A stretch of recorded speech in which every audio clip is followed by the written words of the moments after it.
Buenas tardes a todos, estamos en otro programa de Directo al Grano. En esta oportunidad vamos a conversar con la doctora Verónica Alfonsín, doctora en Comunicación y licenciada en Sociología por la Universidad Nacional de La Plata, docente y titular e investigadora de la misma universidad, es columnista en nuestra emisora hermana Telesur y investigadora del Claxo. Bueno, Verónica, un placer tenerte otra vez en este programa. Muchas gracias, Noel, por la presentación. Un gusto estar en Directo al Grano.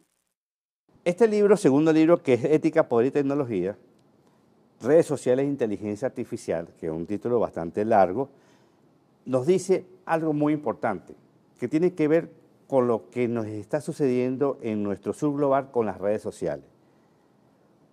¿Cómo ha sido la penetración, a tu criterio, del uso de las redes sociales en nuestros jóvenes en los últimos, por decirte un periodo de tiempo, los últimos 3, 4 años? ¿Qué tan intenso ha sido esa penetración y qué podemos decir a la comunidad que nos está observando sobre ese uso y el abuso que tenemos actualmente con las redes sociales?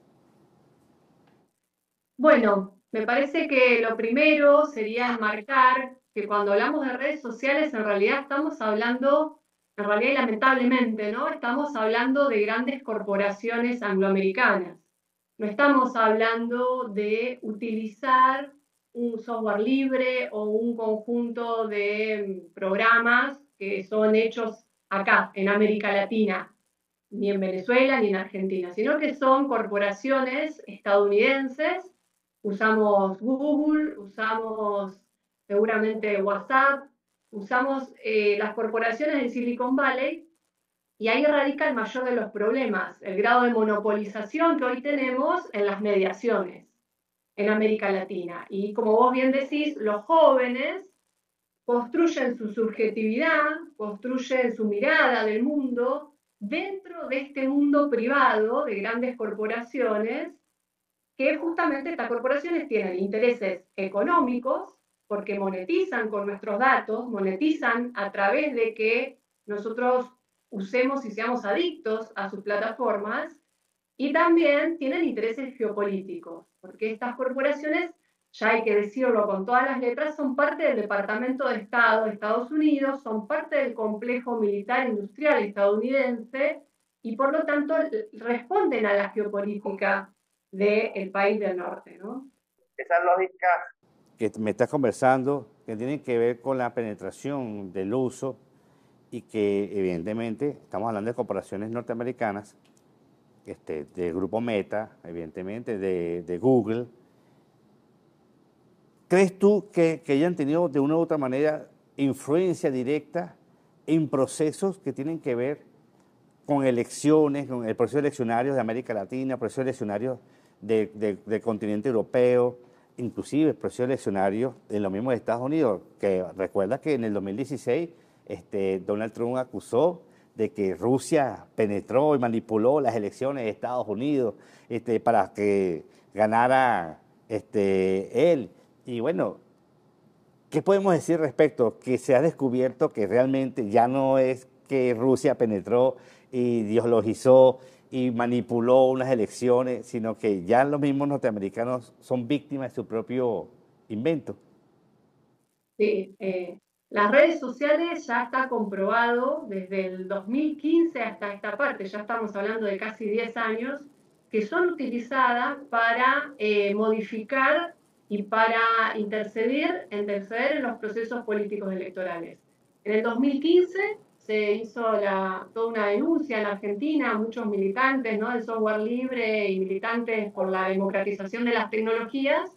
Ya denunciamos a Cambridge Analytica cómo funcionó para instalar al candidato del PRO, a Macri, que terminó ganando en esas elecciones en Argentina, que fue parte del escándalo de Cambridge Analytica, que sabemos que atrás de Cambridge Analytica está Facebook, ¿cierto? Porque Cambridge Analytica, como empresa de marketing político, no podía tener las bases de datos de los argentinos si no era a través de Facebook.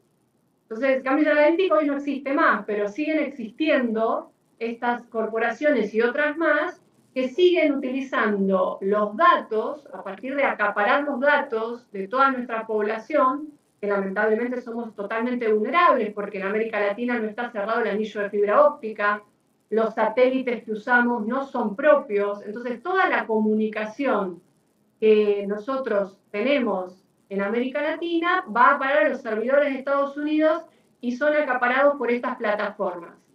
Que, como vos bien decís, estas plataformas en los procesos políticos electorales despliegan lo que yo llamo la parte de la guerra híbrida, ¿no? Que es la guerra psicológica, podríamos separar ahí guerra psicológica y guerra cognitiva, pero instalan un estado de shock en las sociedades, un estado de malestar permanente, y abusan e intentan que la población, digamos, hay una violencia explícita, ¿no? Una nueva relación de poder muy fuerte, intentan que la relación se maneje por emociones y que no pueda racionalmente elegir a sus candidatos. Aparte, el otro eslabón de esta cadena es que se instala un conjunto de fake news, de noticias falsas, de los candidatos nacionales, populares, se instalan noticias falsas, se difunden esas noticias falsas, sabemos que las noticias falsas circulan un 70% más que las noticias verdaderas, y eso hace que los candidatos responden más a los intereses populares, sean totalmente vulnerables, ¿no? Y terminen siendo, bueno, justamente a los que apuntan estas grandes corporaciones. Entonces, claramente Estados Unidos los utiliza como parte de una guerra psicológica que es cotidiana, que es prolongada, pero en los procesos políticos y electorales hay específicamente un injerencismo que intenta, sobre todo a esos núcleos más despolitizados de la población, ese 15% en Argentina, por ejemplo, de indecisos, ¿no? De que no están ni tan convencidos de estar en un proyecto nacional popular, ni tan convencidos de estar en un proyecto reaccionario de derecha, sino apuntan a ese 15% de indecisos, bombardeándolos con ideas falsas, con noticias falsas y con shock psicoemocionales. Esto también hay que decirlo, ¿no? Por eso me parece que hay que separar esos dos aspectos. Fíjate que cuando me comentas que en Argentina casualmente un 15% de indecisos, uno se pregunta, bueno, ¿y el efecto Milei, que ya a un año de producirse ese balotaje, esas elecciones, la gente está empezando como a despertar? ¿Está empezando a despertar del efecto de las redes sociales o está empezando a despertar de la gran cantidad de contenido falso, de gran cantidad de informaciones que circularon a través de todas sus redes sociales, de todo su personalísimo proceso de interacción social en este contexto geopolítico? ¿Cómo vemos ahora a la Argentina de hoy a hace un año cuando estaban en pleno proceso de campaña electoral? Sí, a ver, realmente hay una profunda batalla cultural, batalla ideológica. Lamentablemente todavía el gobierno sigue teniendo una imagen positiva que ronda el 40%. Por supuesto que sostenido por los grandes medios de comunicación y por las redes sociales. Y yo siempre digo que Milei existía antes que Milei. Las ideas de Milei, la violencia con la que Milei se dirige al público, a las mujeres, a las minorías, pero al público en general, fue construida por los medios y por las redes sociales, por lo menos podemos detectarla desde el 2015. Entonces después solamente hizo falta el candidato, ¿no? el que cumpliera ese papel, ese rol, pero la cosmovisión y las ideas ya estaban construidas en la sociedad de antemano. Entonces me parece que hoy lo que lo sigue sosteniendo, por un lado hay que decirlo, es esta telaraña mediática de los famosos grupos económicos mediáticos de Argentina, como Clarín o La Nación, que se le suman las redes sociales angloamericanas, que hoy por hoy están respondiendo principalmente al Comando Sur. Ahora, también hay que decir que hay una gran crisis de representatividad política, porque también en el imaginario, sobre todo de los más jóvenes, se ha intentado construir en esta última década una subjetividad muy despolitizada, ¿no? Un joven que ya no cree en la política. Entonces ese joven no cree, quizás vota a Milei, y sigue creyendo un poco en Milei, pero no cree en la política en general. Entonces, hay una crisis de representatividad que los que estamos y somos parte de los proyectos nacionales y populares tenemos que pensar cómo hacemos para volver a enamorar, ¿no es cierto?, a estos jóvenes que están mediados por redes sociales, pero y que también hay que decir que su realidad material es muy compleja, no hay un proyecto político que los incluya, no hay un proyecto de país que los incluya, les cuesta conseguir trabajo, les cuesta pensarse como argentinos y como latinoamericanos, los seducen mucho más las ideas culturales del norte, ¿no? Hoy acá en Argentina está habiendo un fenómeno muy fuerte, y creo que en toda Latinoamérica se está empezando a ver, que es la adicción a las apuestas. Entonces también hay un conjunto de plataformas de casinos virtuales, algunos son oficiales, pero la mayoría son clandestinos, que seducen a los jóvenes, que aprovechan la crisis económica que estamos teniendo en Argentina, y ese joven, en vez de convocarlo y en vez de que se organice para resolver con otros su problema económico, lo que hace es apostar individualmente, también construyendo una subjetividad que tiene que ver con la adicción a la tecnología y que tiene que ver con la especulación. Entonces, esa subjetividad es la que nosotros tenemos que traer de vuelta a un proceso productivo, nacional, popular, que crea de vuelta en lo colectivo y que crea de vuelta en el país. Me parece que ahí la política y los partidos políticos en Argentina, el peronismo, ¿no? Tenemos muchos desafíos, pero creo que en América Latina hay mucho desafío y que si no avanzamos en una soberanía tecnológica y comunicacional, va a ser muy complejo volver a enamorar desde la política y desde el territorio solamente físico, ¿no? Fíjate, cuando hablamos de soberanía tecnológica, Argentina, que había adoptado un estándar hace ya unos cuantos años de televisión de señal abierta, ahora decide rechazar en este gobierno de Milei su inclusión, su participación directa en los BRICS. No se está perdiendo una oportunidad de oro de poder desarrollar en la Argentina y como consecuencia también compartir con los restos de países latinoamericanos un desarrollo de soberanía propia que permita disgregarse, desatenderse del hegemón del norte en cuanto a capacidades técnicas de señal, capacidades técnicas de internet, capacidades técnicas de intercambio social.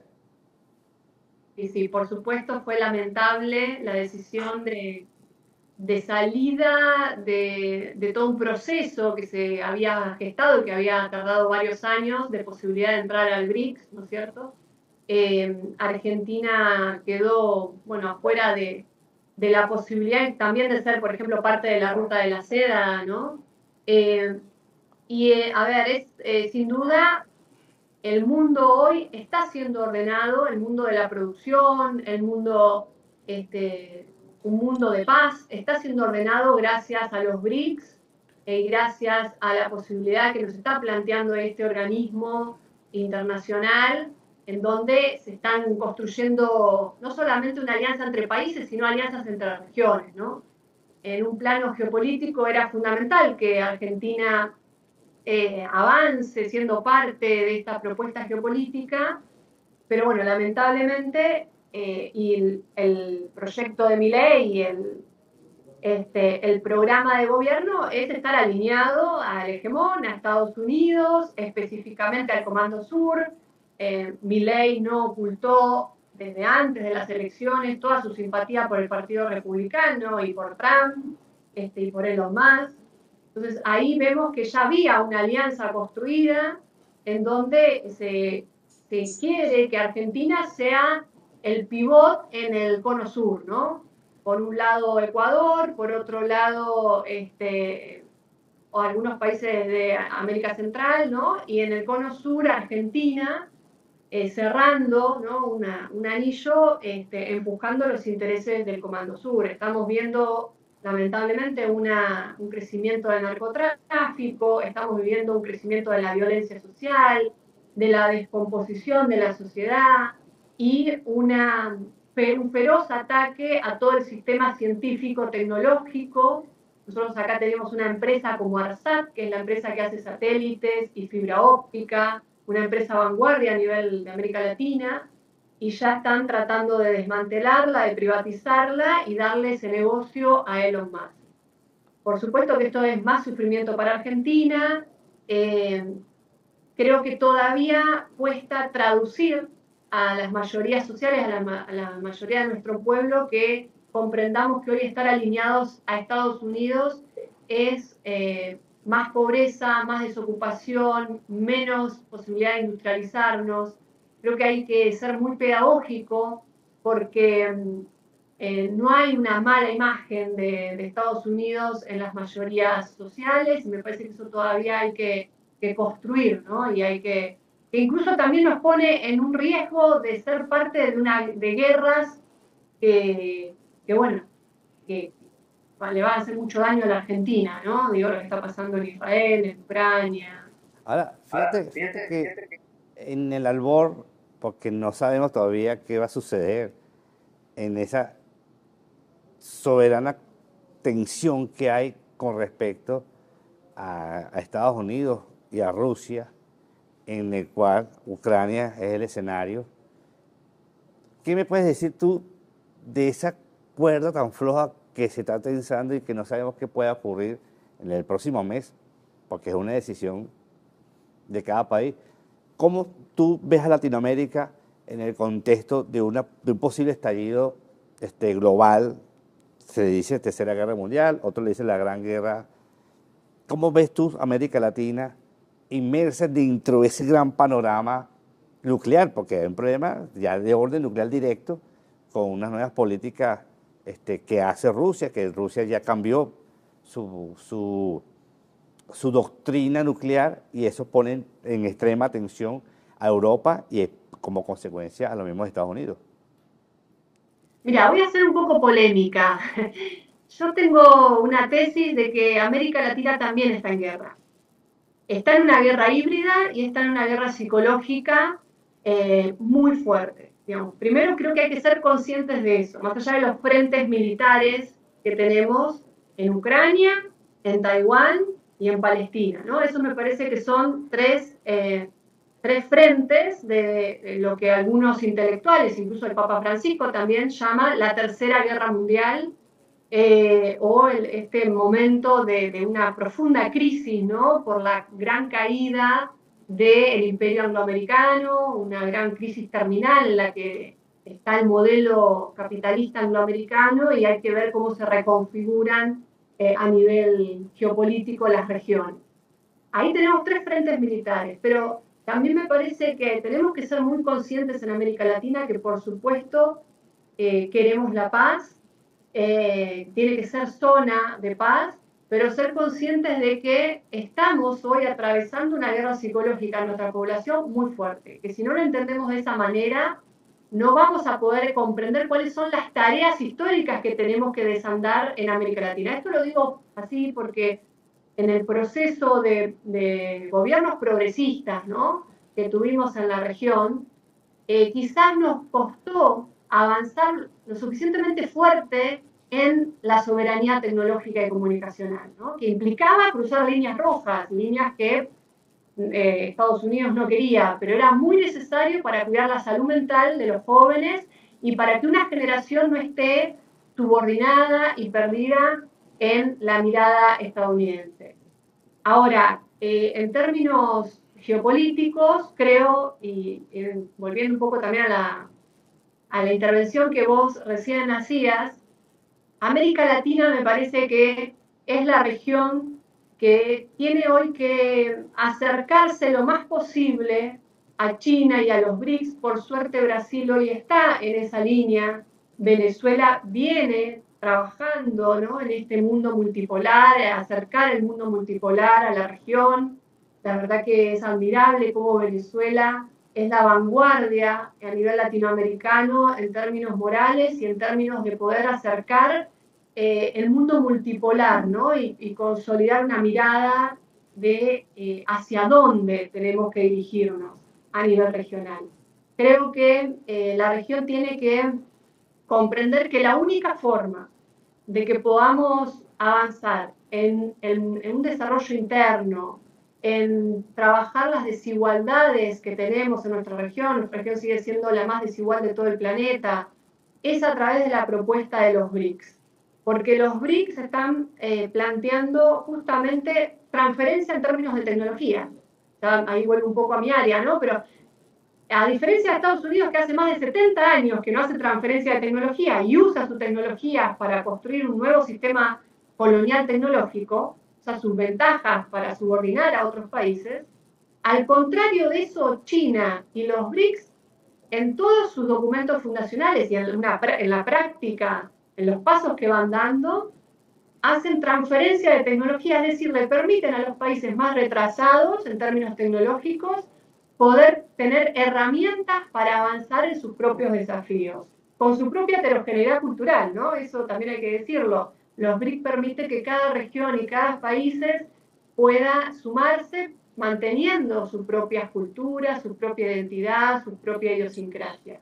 Entonces, me parece que está claro que América Latina tiene que entender que tenemos muy cerca al hegemón que se está cayendo, lamentablemente, pero podemos ser un bloque regional que hoy esté alineado a lo que va a venir inevitablemente, que es el mundo multipolar, el mundo de regiones.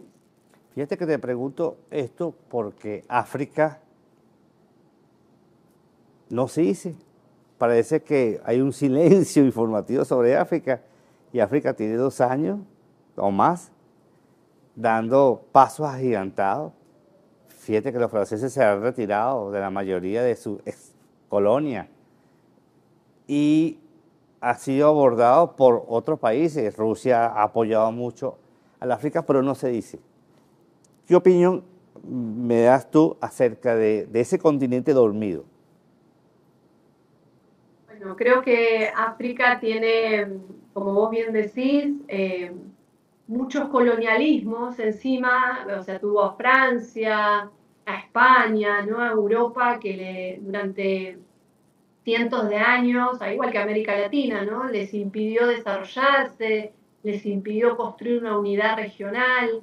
Y creo que en esta última etapa, gracias a China y gracias a Rusia principalmente, está pudiendo, por un lado, plantear otro tipo de parámetros en términos de desarrollo, es decir, pensar un desarrollo interno, salir muy de a poco, pero empezar a tener algunos nichos de tecnología.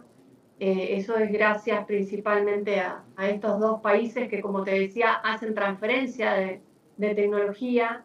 Y creo que el gran desafío de África, que va muy de la mano con el desafío que tenemos acá en América Latina, es la conexión del sur global.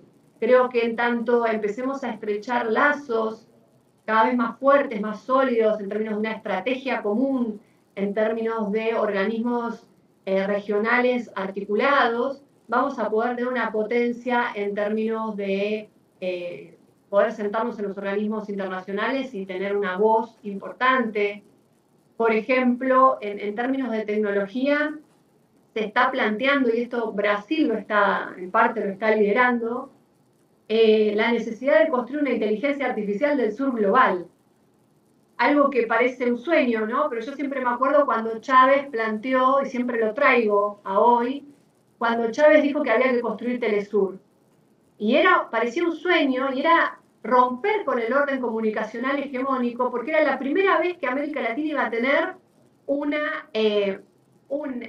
medio de comunicación, pero un medio con capacidades de tener redes en distintos países para poder comprender el mundo desde América Latina.